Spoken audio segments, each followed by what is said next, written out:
Thanks. Welcome! There's a total of 7.5 hours of footage. My eyes hurt looking at myself.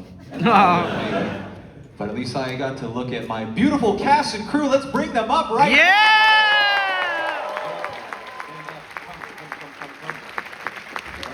Anyone that worked on the music videos, you're welcome to come to join us on the stage for a quick Q&A with everyone here.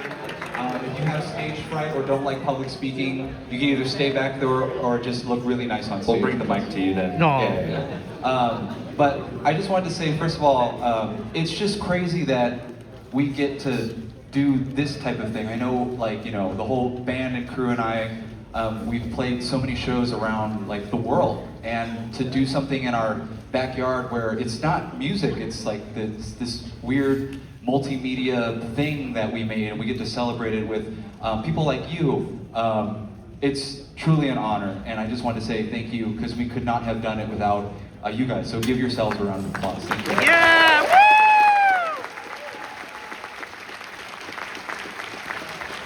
Sorry, we don't have seats for everyone, so you have to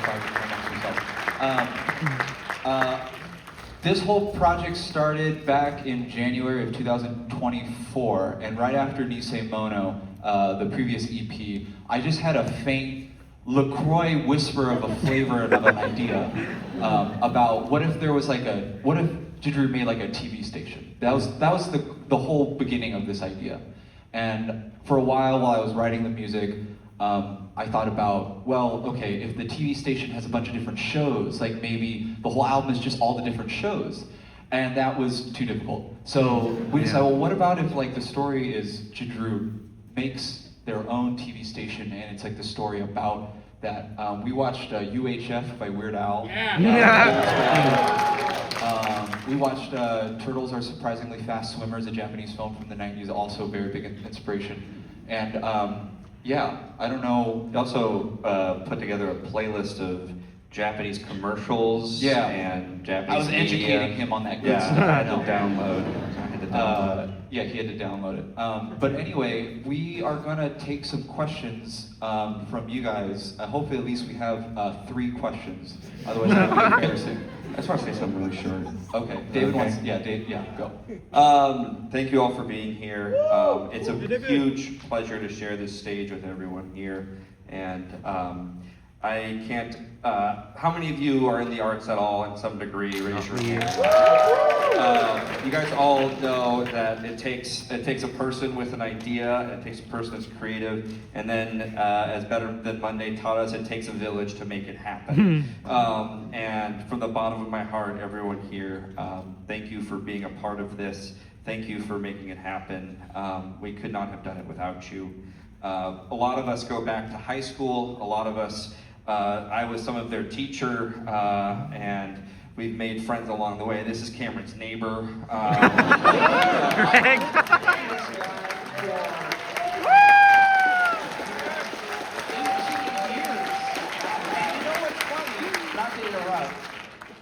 He taught me my first song on guitar, "Smoke on the Water."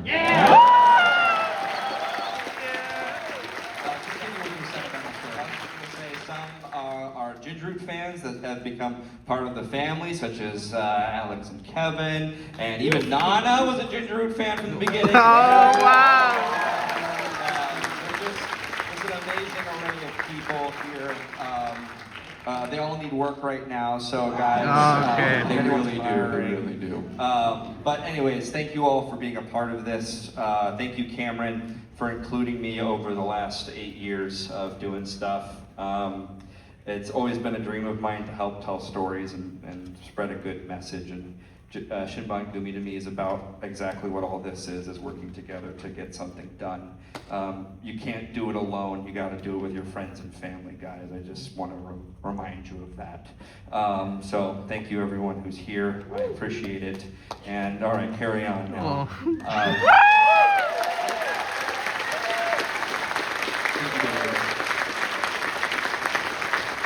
I'm not one for emotionally charged speeches. That's my job. I know. So you see why we're a really good team when you're watching behind the scenes.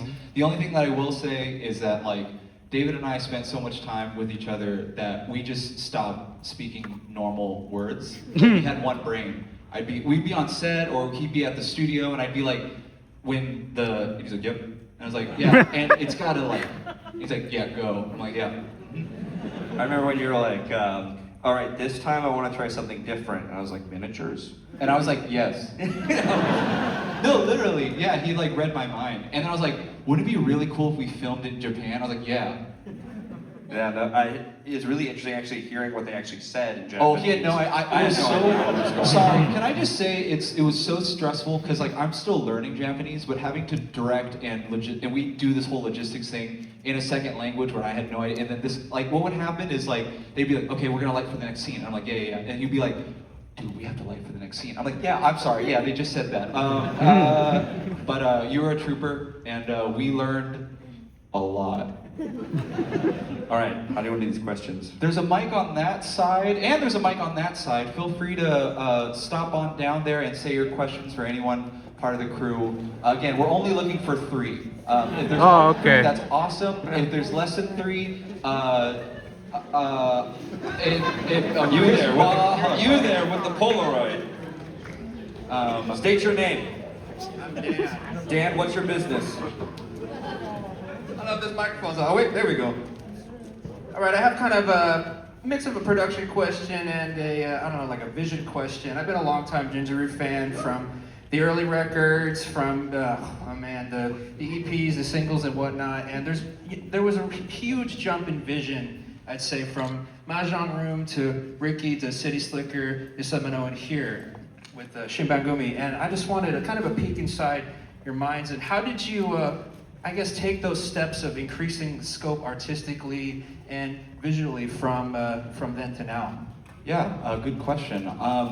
Basically, everyone up here knows that the reason why Ginger is a thing is because I just love making things. I love making things for no one to see. I love making things for my friends to see, and now for you guys to experience. And I think every time I do something, I have this very toxic trait of being like, oh, what if it was like bigger? And honestly, and frankly, to be completely honest too, it was just like the natural progression of a lot of things worked with City Slicker and a lot of things didn't. And we wanted to be like, okay, for Nisei Mono, what can we do that worked, but how can we change the things that didn't work? And I think SHINBANGUMI, personally, this is the first time I've seen it for a while, I realize that there's a lot of mistakes that I'm not proud of. But that's okay, because I look at those, and the next project, whatever it is, I don't know when I'm gonna make it, the next project, hopefully we would all learn how to combat that better.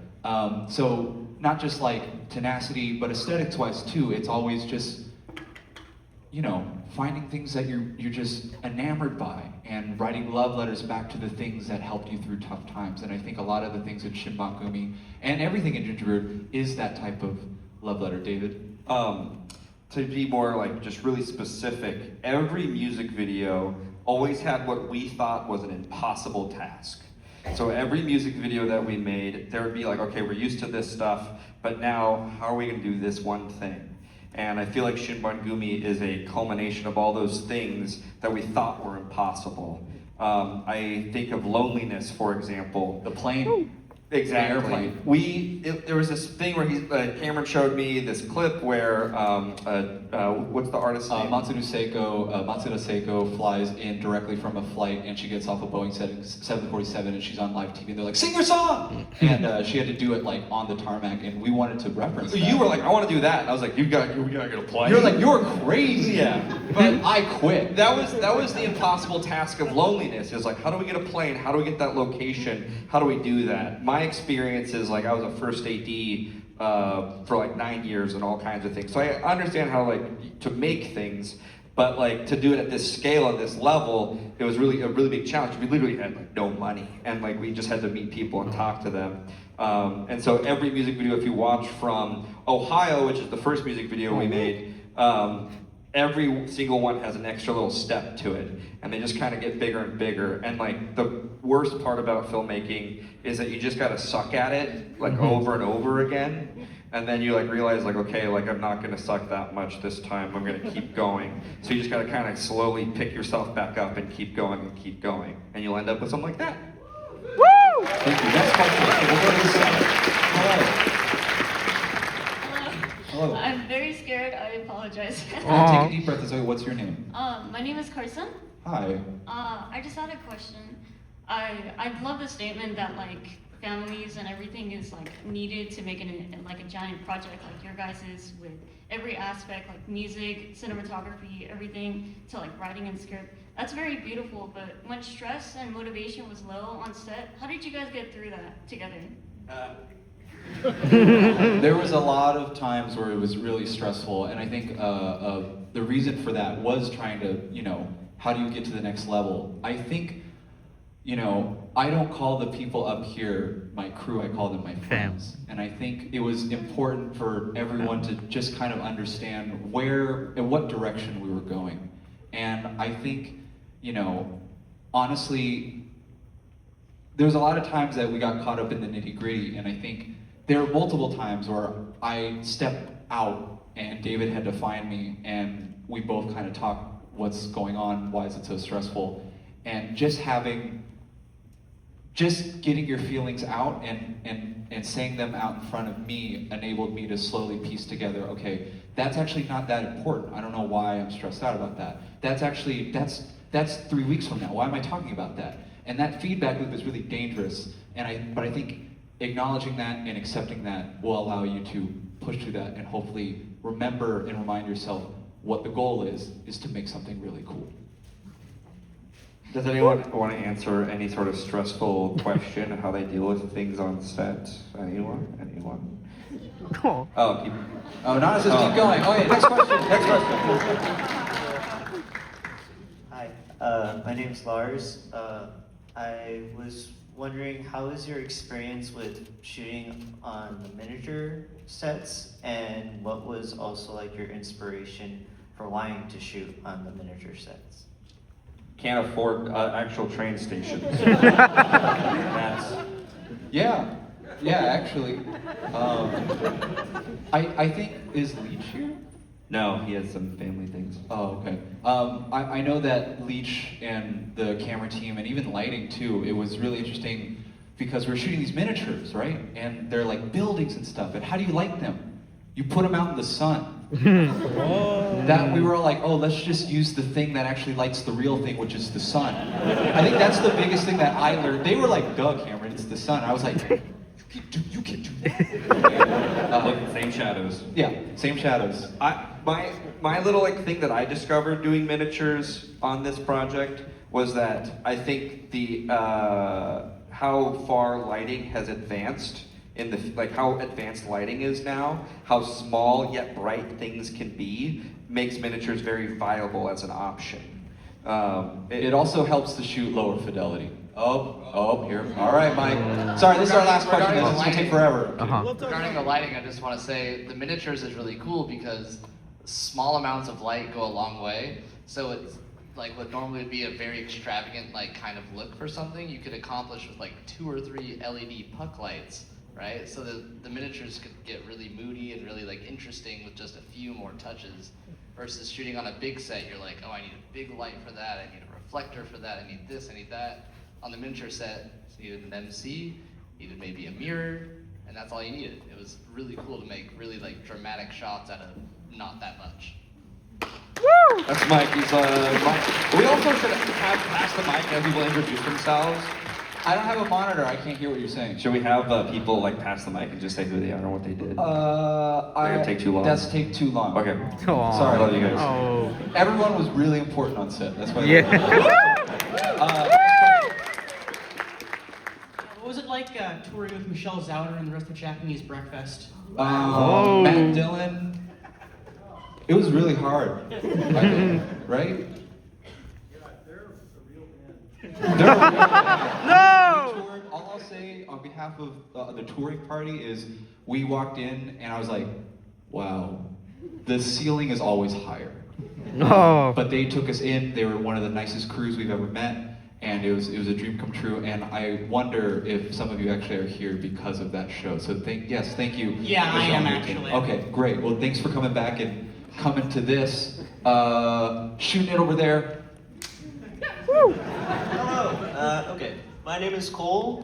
Thank you guys, by the way, for making such a great film. That was amazing. I wanted to ask specifically, I feel like you said, touching on friends and stuff, specifically the Briefcase Expo, I've been thinking about this. How much was premeditated, written by you, and then how much was just like inside jokes on set, or like people riffing on their own acts? And if possible, I would love to hear from some of the actors, like the boss, or Nana, or Caitlin, or anybody else who... Let's turn this over.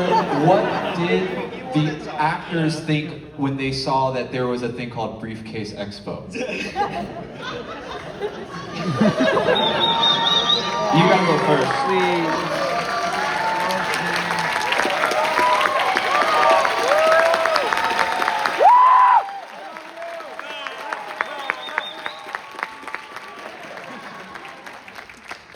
About the briefcase? Yeah, like when we were writing the script and we sent it to you, I'm like, you're gonna run into this building, Yeah. wearing this whole getup, and like you're gonna be at this Briefcase Expo and you're gonna like strangle Michael, and you're gonna be like, there's too many briefcases around. What'd you think of that? Go console. It was just normal ginger, you know. Yeah. It's like it's so silly, crazy. It's like okay, yeah, well, yeah, sounds good. No question. Yeah. Yep. No questions.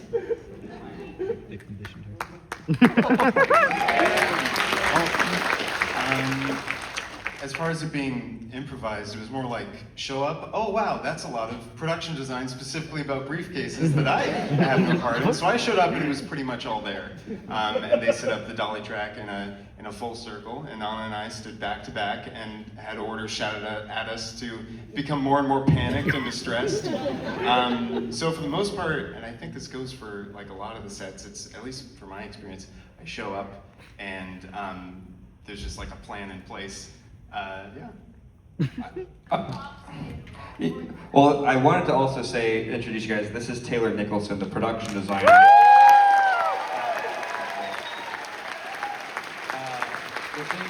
This thing will not look and feel what it is without Taylor. So, Taylor, how did you source so many briefcases? Briefcase. A lot of thrifting, a lot of prop houses. But I will say I have been waiting my whole life to turn a briefcase into a guitar. So Yeah. Real quick story about that is I own a rectangular guitar, like already cut and plays and looks good. And I was like, I have this thing. And Taylor was like, I have this challenge Oh. down in my soul to get a briefcase and make a guitar. okay, to be fair, you didn't tell me about that, and it would have saved me a lot of time. Oh wow. You know what though? But What's really cool is you can add guitar luthier to your resume because I pulled it out of storage and it's still in tune.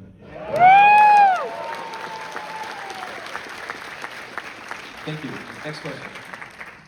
Hi, my name is Naomi. I was wondering, I'm also a creative, and one of the big things that I've heard in my life is that limitations breed creativity, and that a lot of the times the most inspirational things come from moments where you fall short. So I'm just wondering how budget, and you've kind of touched on it a little bit, but how budget and also the sort of low-res vintage style, visual style informed the storytelling that you were making. And then also, a second question is that would you consider this movie to be more of a movie musical or a musical movie? Neither. The first one, because it's a short answer, it's a music movie. The second, about limitations, and I'm sorry, say the first part of your question one more time? Yeah, just how did the limitations of budget and also the visual style inform your storytelling? Yes. Oh, you touched on the lo-fi aesthetic and everything. I think what I'll just say quickly, I wish Taylor Leach was here because he's the guy that's kind of analog wizard. But what I know where this whole analog journey started from is how I felt when I watched certain media online preserved in an amateur way. So all VHS rips. So if you look at this camera, this is a broadcast camera from the 80s, and it looks really good, right? Like you wouldn't think. The thing is that we perceive it as something lo-fi and degraded because of how people not understanding how this new technology is going to help preserve this type of look. And so you get people not knowing the right connectors and converters, and you got this really home video style look that we all grew up with and we found really charming. And so it was our interest to kind of merge the two in a way that evoked, and I'll let David speak a little bit about how using a certain type of fidelity nowadays, just like, oh, I want that iPhone 4 quality, is now basically evoking a certain sense of nostalgia. Yeah, I when it comes to like analog visuals and I call it nostalgic visual art.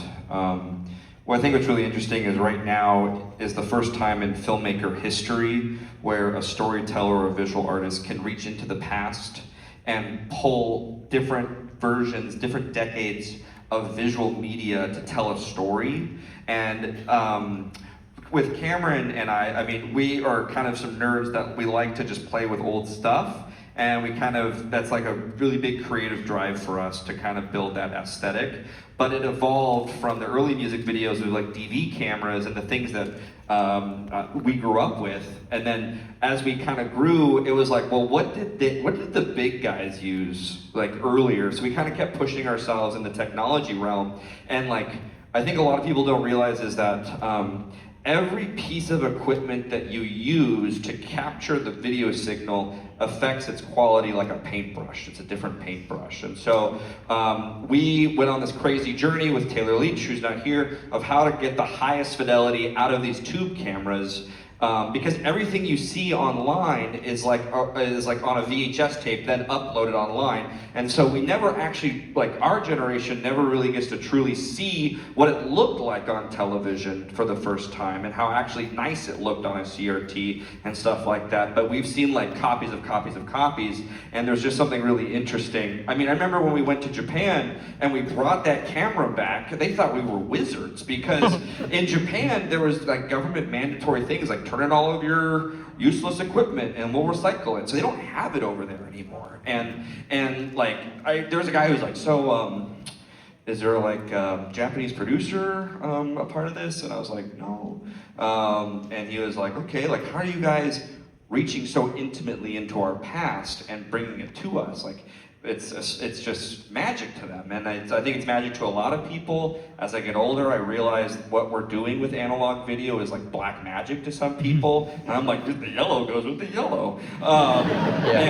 But to answer your question, like, nostalgic visual art is just really interesting to me because there's different decades that you can tell a story, and the Ginger Root cinematic universe was a perfect fit for tube cameras because it's all based in a faux 80s world.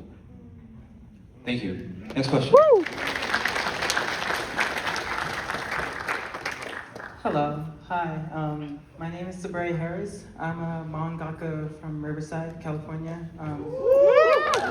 Thank you. I was personally invited by Kevin, who's up on stage, my friend. I just also want to say real quick, you guys done an amazing job.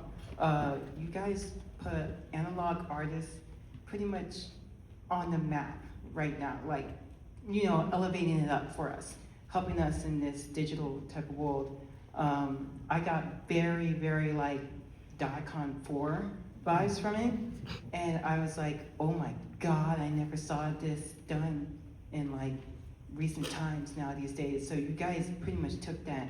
I'm gonna hurry up, get to the question, because the other guy already kind of answered my first question on limitations. But it would have to be on how do you guys push like a traditional like medium or like out to like the public? How do you guys like promote that? Because I feel like that's been a struggle lately, especially for me. I work with traditional animation and media, and especially in a very digital world, it's like, oh, everything's gotta be crisp, everything's gotta be this and that and that. But how do you guys push that out to people? and Yeah. get people to see it, like actually pick up on it. Yeah, That's important. absolutely. I think to answer it in a nutshell, I feel like the main thing you're trying to do and find out there is connection. How can you connect with certain people?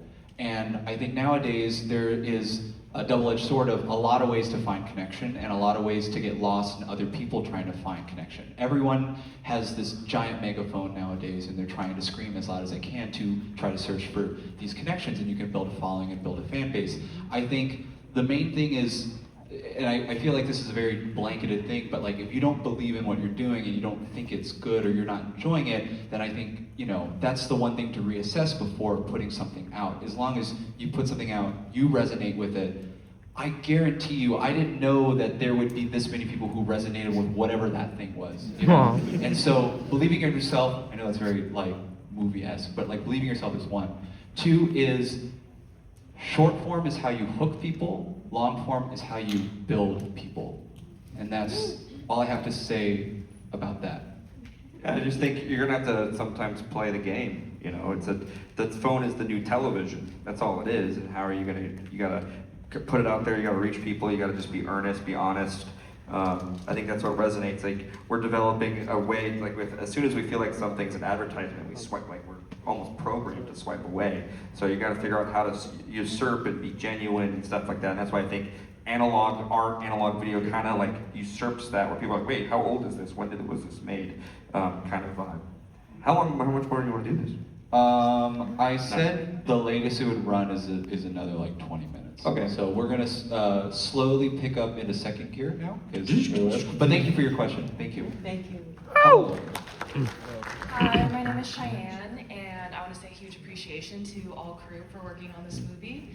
And Cameron, this was a little bit more directed towards you. You have a long list of credits, you know, writing, directing, acting, scoring, animating, and all of that.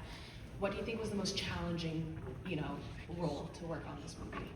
Animating, because I had no idea how to do it. That's the Pretty short good, form. But also, honestly, just scaling up and bringing more friends into the circle. It's really hard for me to divvy up work and like and ask for help. Actually, I learned how to ask for help this project, and I think that was actually the hardest part. So, thank you. Hello, my name is Karen. I want to mention that this year in Spotify Rap, Ginger Root was my top artist, and I only started listening this year. Yeah. My question is, it kind of came up earlier, making friends and corporate speak like networking. How did you find your way to hop skip across to Japan and be able to film there and have people on set with you and rent a school? So the quick answer is we did our first tour in Japan. Right after the tour, I got asked to direct a music video for a band called Chai. They're no longer around. They're awesome. David and I asked David to film it, I directed it, and the people who were the crew on there are the people who were the crew for us. They're really the only people we knew out there that was doing videos that we worked with before. So when I said, we have to film this at a Japanese school, like we can't fake it here, it's gonna be too crazy to do that. We took the risk of me and David flying out there, trying to figure it out, and honestly, they're like we were saying like there's a direct mirror image of someone over there for every one of you guys that we were, and it was really weird. We're like, wow, it's like weirdly like so smooth working with these people because it felt like family. And I think the content of the movie really resonated with them, and they were very gung-ho with helping us. I'll just say the producer, his name was Fusan. Yeah. Fu, he went to film school in Los Angeles, and he really knew how to get down and dirty with filmmaking. Like, he was like, I'm like, I like this guy. He knows how to do this. He was the most not Japanese, like, no, we don't need to follow the rules. Like, No rules. Just film it really quick. Like, all right, yeah, we're good. But they like, we sent them locations weeks in advance. They went and scouted. They sent us photos. They gave us options. We would looked send at them that previs so they knew exactly what was going on. A lot of communication and a lot of pre-production went a long way. And the one thing I'll just say about someone who doesn't speak Japanese, working on a Japanese film set, everyone's Japanese, and I have no idea what's going on. The coolest thing that I experienced was making visual art and like movies and a camera, there's a universal language that happens where like when the frame is up and someone's standing in it and or the camera's moving, everyone knows what to do. They just like, it's like an unspoken language. I remember the gaffer, like we just started developing a shorthand. We're being like more, less, more, like for light and stuff like that. And like you just go up and people would just know what to do. And it was just like it was a universal language, and it was like, it was one of the coolest things I got to witness. Thank you. Thank you. Hi. Hi. My name's KK, longtime listener, first-time questioner. Just want to ask, as someone who's also a multimedia artist, or as I like to tell my doctor, a content creator, I just want to know what you suggest or what kind of energy you go with when asking friends and family for help. I'm someone who has a bit of a pride complex and like to do a lot of things myself, between directing, acting, performing, all of that, similar to what you do, Cameron. So just any kind of advice you can give. I have a really awesome support system, but I'm really awful at asking them to help me. I asked for help, and that helped me. And I think I also have this toxic trait where like, I'll do it, I'm just doing it myself. I hate it. I know, he hates it. He pulls me aside, he's like, I'll do it, like it's fine. I'm like, no! But I think relieving yourself of that feeling and if saying that you have a really good support system, trust them. And also like, you won't know if you don't ask, you won't know if you don't try. And I think there's a lot of just like trust in all these people up here. And I think, you know, myself, I'm speaking for myself, I was the first barrier that nothing would happen and nothing get done. But once I was like, I need a village to help me, these people made it happen. And I think that was the first step in making something like SHINBANGUMI. I think when it comes to like the hard numbers, like money, you just have to be honest. Like you just gotta be like, hey, I'm doing this thing, do you like it? I don't have money to pay you, but do you want to be a part of it? I could use your help. And then it grows from there. All these people practically worked for free all before SHINBANGUMI, when we were just starting. When Cameron and I would make music videos, they'd get like 1,000 views on YouTube, and we were stoked because it was like, yes, 1,000 views! And then all of a sudden Loretta popped off, and that's kind of like what started this rocket taking off. But everyone here, practically, they were a part of that family from the very beginning, just being like, we like what you're doing, we like the music, thanks for making good music, and we want to be a part of this. That's all it was. And you just have to be honest. Like, I know Drake here has worked for free for long, so hire him, hire Drake, he needs money. But you just gotta be honest, and you gotta like take care of them. Like, if you can't pay them, feed them well. You know, like that's my motto. You know. Anyways, give them rides, drive them, pay for their gas if you can. Listen to their life problems. Lend an ear, whatever. And if they lend you something and they do something for you, return a favor. It goes both ways, and that's how you build, I think, a better community for making creative things around you. Aww. Thank you. Hello, my name is Max. This is a simple question, really. I wanted to ask, how did you make the robot from the film? Check out this. Why did you up here? Get up here! Oh, wait, hold on, sorry. We don't have enough time. Do you want to just shout your answer? Wait, say that again? How'd you make it? How did you make the robot? Well, first off, we got the call from lovely David, so thank you, David, for reaching out. Well, I did a lot of his talking, so. But we first got just the basic 2D sketch from him, and it was just made in a couple weeks with foam patterning, fabrication, 3D printing, carving, painting, and texting him a bunch, asking, hey, you like this color? Yes, no. Spot on. And showed up to set with it all done, and it was super amazing. Sorry, that was really fast. Yeah. Thank you. Next question. I'm gonna say my name not for last. I'm totally not a stalker, just so you know. First, that's what a stalker would say. First question: are we gonna get those jumpsuits, coveralls as merchandise? Because I will buy it. No. How much? Oh no! Sorry. Okay. Second question is for my sister. I don't know why she didn't come up here. Love you. How do you get your hair so like beautiful. Fun fact, I'm losing it. No! But it's not sponsored. I'm taking minoxidil and finasteride.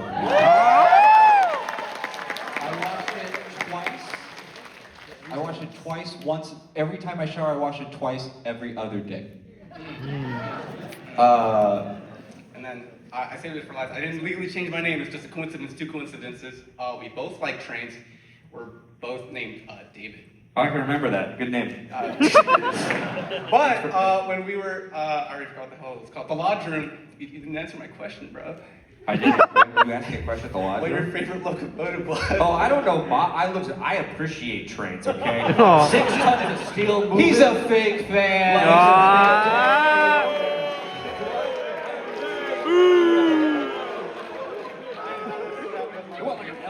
I'm not going to tell you a specific model number, but I appreciate it. I cried at the Sacramento Train Museum, okay? Oh, okay. I walked into recreation and cried. All right, mine is the Sohu Center, the JR line. That's all. It's the yellow one. Okay, next question. Hi, I drove down here from San Francisco at 6. I'm going back right now. Good to see you again. Good to see you. Of course. 2 questions. One, production side. Was there ever going to be a plan to film CM in the SHINBANGUMI movie, or was it just a cut for time because it was only like 49 seconds long? A fun fact about that song is they are real voice actors that I grew up listening to. It's the guy did some stuff with One Piece, and the girl did some stuff with Sailor Moon. And so timing-wise, I wanted to like film them or get someone to like lip sync it, but like with their schedules, because they're like really famous voice actors, I just had like literally like 2 hours to get them to do like the Juban TV commercial and the CM track or whatever. I wanted to make something, but it was really difficult to logistically like. And it was online, right? You And did it was like over Zoom? All through Zoom and everything. Shout out to my friend at J-Wave for hooking that up. But yeah, that's why it wasn't a song, but we used it as background music for like the introduction stuff. So yeah. Oh, sure. And then the second question is on behalf of somebody from the Discord. They want to know if Kimiko and Makoto are related. I think so. I didn't get that deep into my own lore. It was just recycling names. So whatever the Discord wants to believe. Next question. Hi, my name is Alex Atomer. I just want to say first, huge congratulations on SHINBANGUMI. You guys all did a great job. My question actually pertains to the first teaser that you released for it, just the Meet You in the Galaxy animation. I remember at the time being really excited as like a professional animator to see, you know, more independent people kind of like diving in to animation as a medium, and it was really cool to see how you utilized it here. I guess my question is, do you plan on doing any future work or future music videos utilizing animation? I would love to. I think I've always had a dream of making like my own cartoon or making my own anime. The reason why it's so difficult, the reason why the thing's only like 40 seconds long, which is even long for like hand-drawn animation, is because I never learned how to draw. I just learned how to animate before I learned how to draw. So I'm learning how to draw first, and then I'll get back into animation. So probably, I don't know, in the next 9 years. Oh, okay. But thank you. Yeah, if you need a teacher, hit me up. Be bald by then. Thank you. Over there. Hello, my name is Nana. I am currently. Wait a second. You can answer this question. So I currently just finished animating my first season of my own anime, and Congratulations.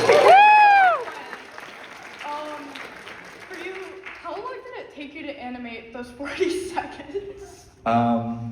You know, I kicked into high gear because I got a deadline from my manager. Thanks, Daniel. He said, no, he really pushed the pressure so I could actually finish it. I think I worked 11 hours a day for, I want to say 3 weeks. No straight. way. And I think I took 2 days off.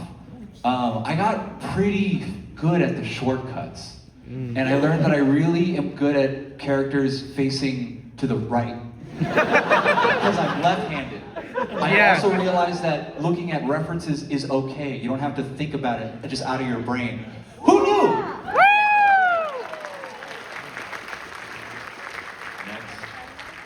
Hello, Cameron. This is a question for you. I'm Ian. I'm an inspiring musician, and I look up to you in your music. I just want to know, where did you start? Like one of your songs, where did you start initially? He taught me guitar. He taught me Smoke on the Water. No, I'm just kidding. Greg, what was that like? What was teaching him guitar like for the first time? Within a month, he was better than me. That's so good I am, or that's so good he is. Side note, sometimes I do still go over to Greg's house and we play Bruce Springsteen songs. So just because he only one seems to know how to sing. Anyway, the three of us were in the same. Thank you. The three of us were in the same like high school of rock style program. Actually, our teachers are here. Where are they? Yeah, Michael Simmons, Jamie Dyke. Oh, there they are. I have your name tag. Like your name tag dropped somewhere in the foyer. I have your name tag, so I'll have to give that back to you. But we had this program in schools after school. It was basically School of Rock, and it was just like if you guys want to play at the local bar, like learn a bunch of covers, learn a couple Beatles songs. If the flake of a keyboard player doesn't show up, the bass player, you gotta learn keys, you gotta like do that. So that was a big part of how we learned how to play in front of people. In terms of writing music, we were fortunate where that program had like, a couple computers with keyboards, and during lunch break you could just like poke around. And I think that curiosity of wanting to make something with any type of tools, like, I'm gonna say, it was a little outdated back then, but it's okay now, it really helped spark that curiosity. And I think, that's how I got my start. This is where I met these blokes right here. And we've, played music ever since, so. Thank you so much. Yeah. Shout out Mr. Stitch. He's my history rock and roll teacher right now. Yeah, thank you, Mr. Stitch. Oh, nice. Oh, wow. Yeah, very cool. Proud teacher, proud teacher. Thank you so much. Yeah, of course. Next. My name is Sam, and my question is mostly towards the cast, because I think that's a lovely ensemble you got right there, very charismatic cast all around. And y'all mentioned that several have worked in previous projects and whatnot, but I'm wondering how they ended up at your doorstep, and if y'all want to talk about what the casting process was like for that, I'm very curious. Should we put them through it? We'll start with Michael. Yeah, say a real quick, how'd you get involved in this? Nepotism. Oh! Really rich with friendship. Oh, yeah. Well, okay, I was just a fan, and I was just like, he was looking for Japanese people, and I was like, oh yeah, I can act, and I can do this and do that, and there was like other story, but I'm not gonna tell. Yeah, just don't talk to me.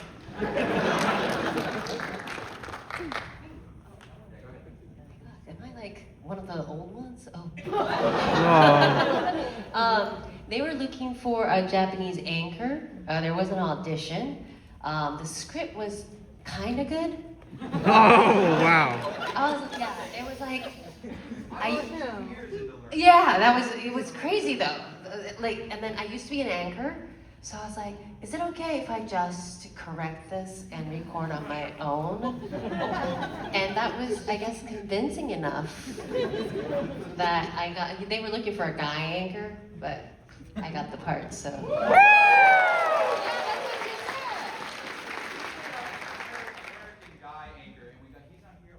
Richard. But yeah. Cameron and I met orientation week of college, and we're friends. And I also do art department in real life for my real job. So.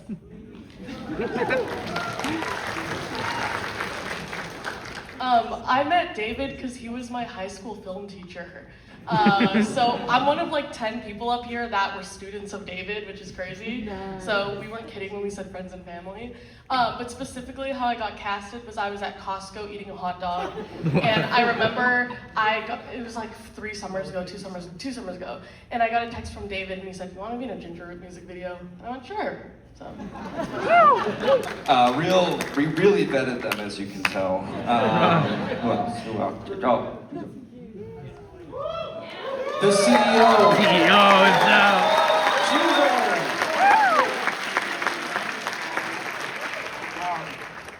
Nanami-chan hooked me up.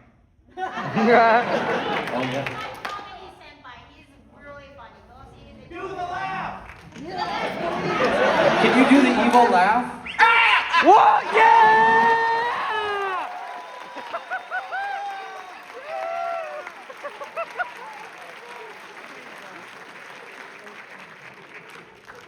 do that at my funeral, please. Hi, my name is Kevin, and I found Cameron. I also just because- wait. I want to say Kevin's the reason we're all here, so let's thank Kevin for that. Thank you.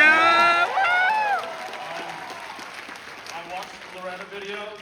Cameron and I have the same last name, and the rest is history. Answer the casting call, and now I'm here. Hi everybody, I'm Alex, and I've been a fan since Weather, and... Alex is also in charge of the Gingerwood unofficial Discord. He's one of the key members.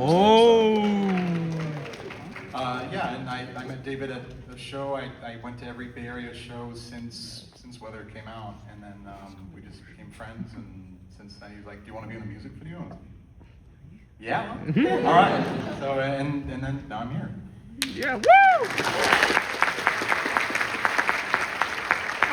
Hi, I'm Saki. I was Kobayashi in the music video. My hair is different, so you might not recognize me. How I got involved? I think it was like Ginger Twitter, and he was looking for extra actors, talents, and I was like, I can do extras. And then it turned out like this way. I even don't know how it happened. Well, actually, I remember, so we did a casting call for background, and Cameron and I decided we only wanted the fans to be a part of it, because they would know the assignment. We don't want just strangers to come on board, because they'd be like, what is going on? So I remember when Saki came on, she came in the most perfect outfit, and Cameron like, this one's a good one. Like, this one's gonna be really good. This one gets the assignment. So then we did the first music video, and then we needed to make the CEO's assistant, and it was like, why not have Saki come and do it? Because she already had the outfit, she knows the assignment, she's just perfect for the role, and she can act.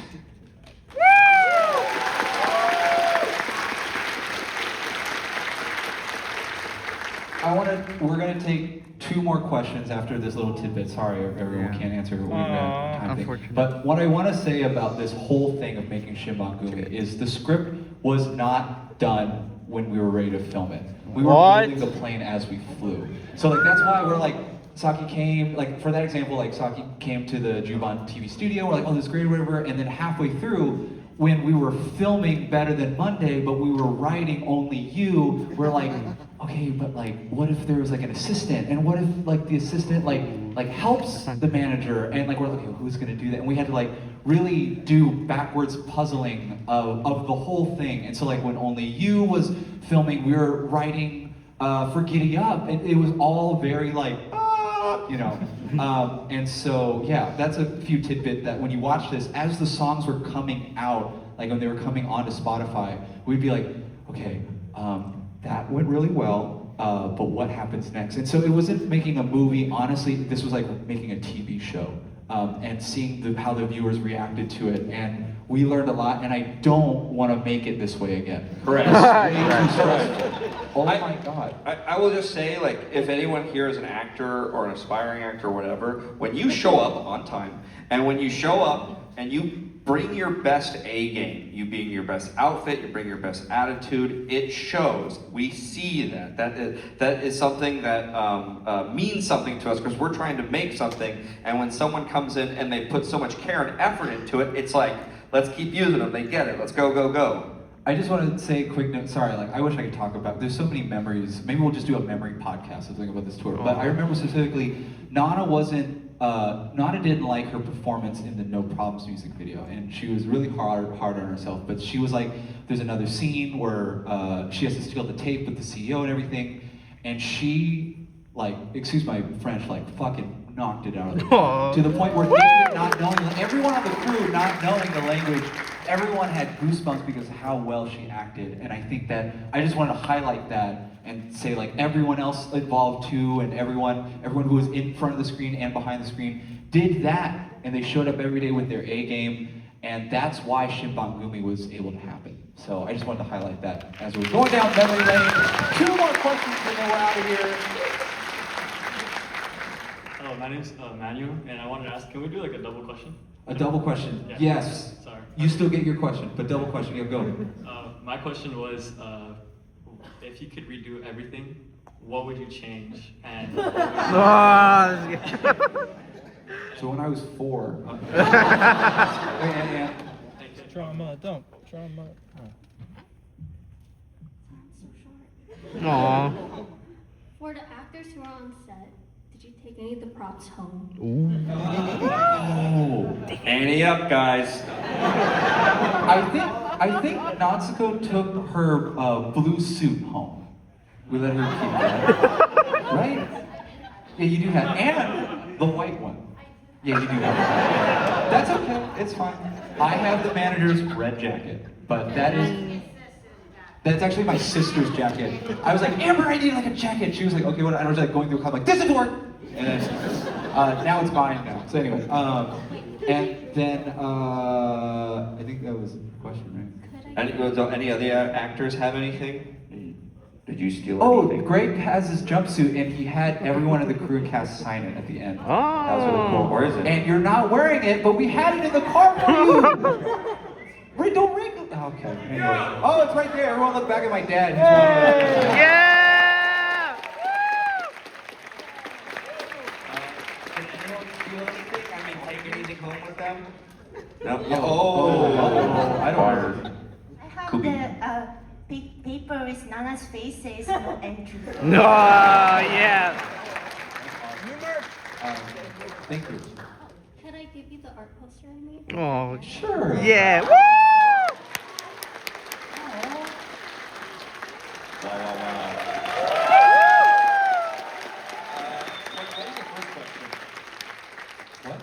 What was his first question? If I could redo everything. Oh, yeah. What would you do? Honestly, book more time. That's it, ladies and gentlemen. Thank you so much. No! Thanks for being here. One more. Okay, sorry, I promise. That was just like that would be a really cool way to end it, because I'm like, what would you redo? Anyway, last question.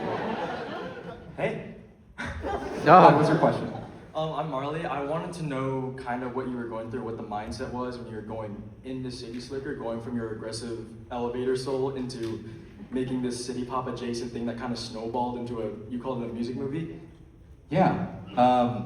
Coming into City Slicker, COVID just started. And so we were off the road, we couldn't tour anymore, our tour got canceled and everything. And I had all this chance to just make and experiment with stuff I was into at the time. And I was trying to learn Japanese, so I was using immersion, and I was watching a bunch of stuff and listening to a bunch of music, and it really took an effect on me. And I wanted to try to basically write a love letter back to this time period for helping me get through COVID. And that's what came of City Slicker. Thank you. Sorry guys, we couldn't get to all of your questions. The lobby will still be open for a little bit if you want to take pictures and everything. Thank you so much for being here. Another round of applause.